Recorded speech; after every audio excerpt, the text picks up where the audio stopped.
இந்த கிளச்சுனா என்ன, கியர்னா என்னன்றது ஸ்கூட்டி ஓட்டுறவங்களுக்கு தெரியாது. ஆனால் கியர் வண்டி ஓட்டுறவங்களுக்கு தெரியும். உதாரணத்துக்கு ஸ்ப்ளெண்டரு, ராயல் என்ஃபீல்டு, இந்த கிளச்சு கியர் அவங்க ஆப்ரேட் மேனுவலாக பண்ணுறாங்க இல்லையா, அவங்களுக்கு வந்து கிளச்சுனா என்ன, கியர்னா என்னன்றது புரியும். அது கற்றுக்கிட்டிங்கன்னா, பைக் ஓட்ட கற்றுக்கிட்டிங்கன்னா இந்த கார் ஓட்டுறது ரொம்ப ரொம்ப ரொம்ப ரொம்ப சுலபம். ஏன்னா சேம் அதே மெத்தடு தான். என்ன, டூ வீலரில் பார்த்தீங்கன்னா காலில் கியர் போடுவீங்க, கையில் கிளச் அழுத்துவீங்க.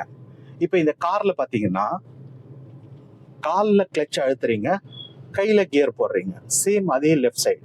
டூ வீலர் கற்றுக்காதவங்க கண்டிப்பாக டூ வீலர் வண்டியை நிறுத்த எடுக்காவது கற்றுக்குங்க. அப்போ தான் உங்களுக்கு இது ஈஸியாக புரியும். ஓகே, இப்போ நம்ம லெஃப்ட் ஸ்டாப் பண்ணிக்கலாம். Left side indicator stop.